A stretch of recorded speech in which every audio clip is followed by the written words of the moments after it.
Marco Rubio sat down with George Stephanopoulos to talk about the issue of abortion, and he took a radical position.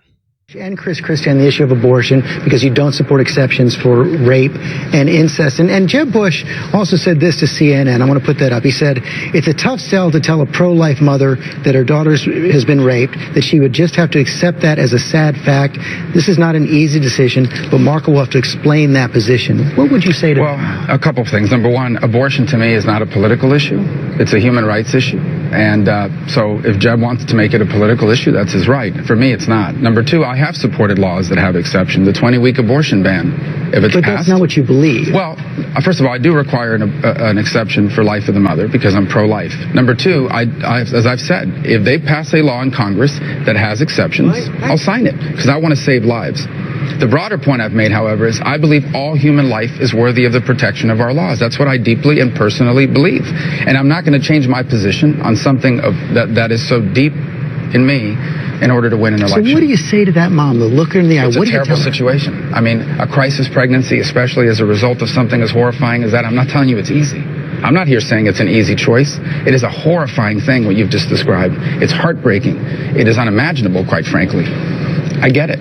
I really do, and that's why this issue is so difficult. But I believe a human being, an unborn child, has a right to live, irrespective of the circumstances by which they were conceived. And I know that not majority of Americans don't agree with me on that, and that's why any law that limits abortions that passes will almost certainly have exceptions, and I'll sign it with exceptions. But I personally believe that all human life is worthy of the protection of our laws. So if a woman is raped, he wants to force that woman to have the baby. See, not only is that terrible and immoral and wrong from a policy perspective, but from a politics perspective, Marco, you're shooting yourself in the foot every single day now. This is the guy who was the establishment fallback candidate where the Republican establishment and the big money donors were going to line up behind him as the best shot to take down Trump.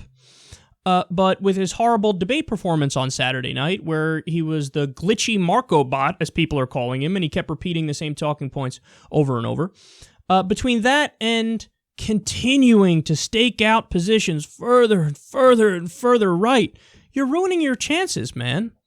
I'm amazed at how terrible his strategists are and his staffers are. You don't realize this?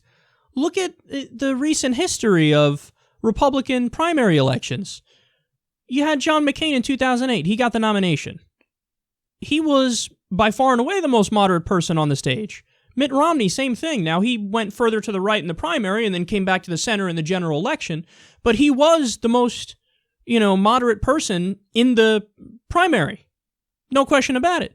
What you're doing here is you were viewed as the more moderate establishment fallback guy, but now every day, apart from your glitches, you're going further and further right on social policy.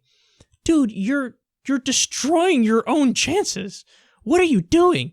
Even if you believe that, and I don't deny that he believes what he's saying here, that's not something you say even in a Republican primary.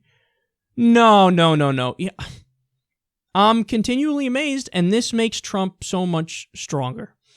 Because Trump, it almost doesn't matter what he says because he's got the persona and the faux, confident, arrogant, I tell it like it is kind of mentality. And when you have Marco Rubio crumbling, who's the establishment going to line up behind? John Kasich, Jeb Bush, Chris Christie? It's getting hard, man. It's getting hard. But also, this is, from a policy perspective here, this is the logical conclusion of believing that the second you're done having sex, there's a third person in the room. This is the logical conclusion.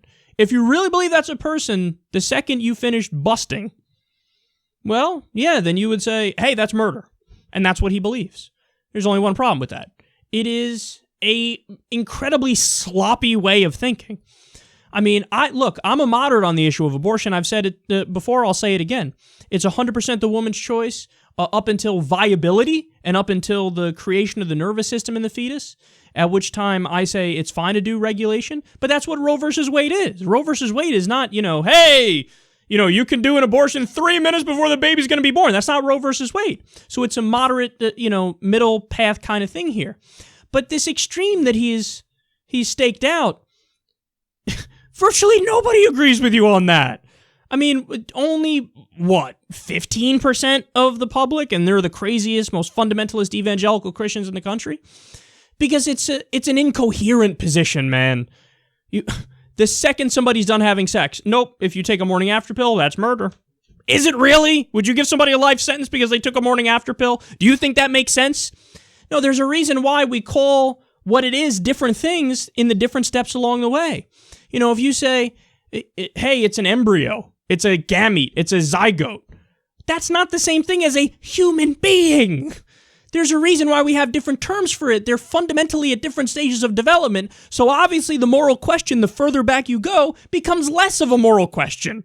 But they don't do nuance. They don't do nuance. They don't do detail. They do, blind religious silliness. And in reality, as we've discussed before, it's not even in their religion, even though they think it is in their religion. In the Bible, God says if your wife cheats on you, you should give her bitter water, which is a poison that induces abortions. And if she drinks it and nothing happens, well, then that's your baby. But if she drinks it and she aborts, well, that's the baby of the son of a bitch she cheated on you with, and that's the right thing to do. So God says if your wife cheats on you, have an abortion.